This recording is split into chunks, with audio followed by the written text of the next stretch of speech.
Okay, boys and girls, tonight's homework is 9-7. We're putting fractions in order from least to greatest.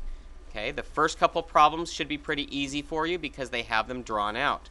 We have 1/9, we have 7/8, and we have 5/6. Okay, and we need to put those in order from least to greatest. So if you look at these pictures down here, this should make it really easy to figure out. 1/9 is obviously the smallest. Okay, 5/6 would be in second place, the second smallest, and then our largest is 7/8 because obviously that goes the farthest. Okay, now if you're going to do this by finding common denominators, which is what we worked on in class today, you might have to rewrite this so you have more space. We have 1/9. Actually, I'm not going to do this one. Just do this one the way that you just saw me do it. Okay.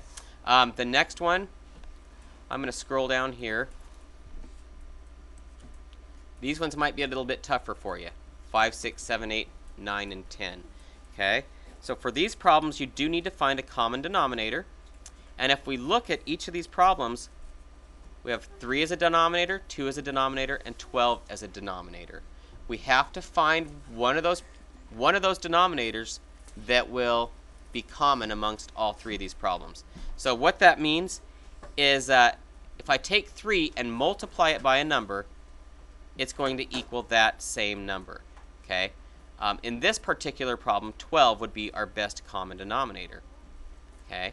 3 times 4 equals 12, 2 times 6 equals 12, and 12 times 1 equals 12. So 12 is our common denominator. So what we're going to do is we're going to go ahead and write these out.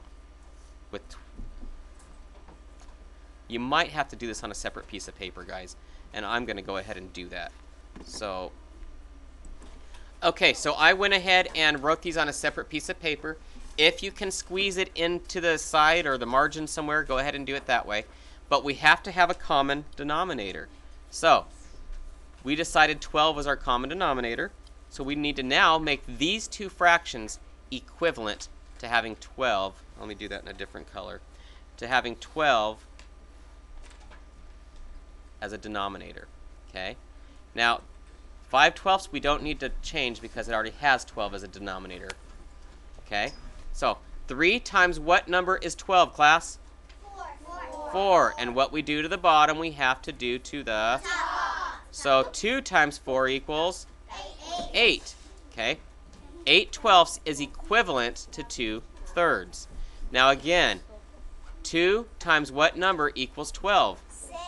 6. And what we do to the bottom, we have to do to the top. So 1 times 6 equals 6. So now we can easily go through and figure out the order from least to greatest because all of these fractions have a common denominator. It's 12.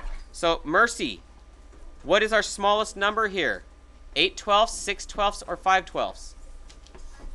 5/12. So that's going to be our smallest fraction. Okay, the next smallest fraction is not 8/12, it is 6/12. But we need to write that out as our original number, which was 1/2. So 6/12 is also 1/2. So 1/2 is the next largest fraction.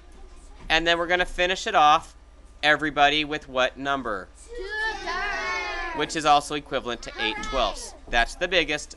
So please make sure that you write down the original fraction.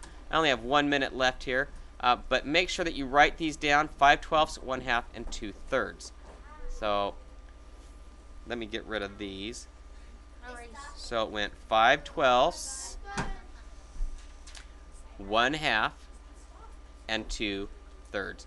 If you do your work on a separate piece of paper, please bring that paper to school tomorrow so I can see it. I've got 40 seconds. I will try one more. Let me look at number 9 here. Number 9. This looks pretty crazy with these denominators, doesn't it? Okay.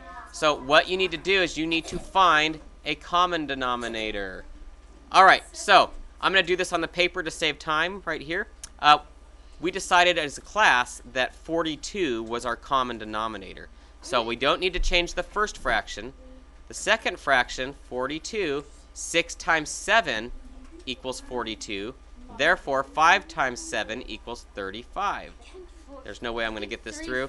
You guys, good luck. We're out of time. You'll do great.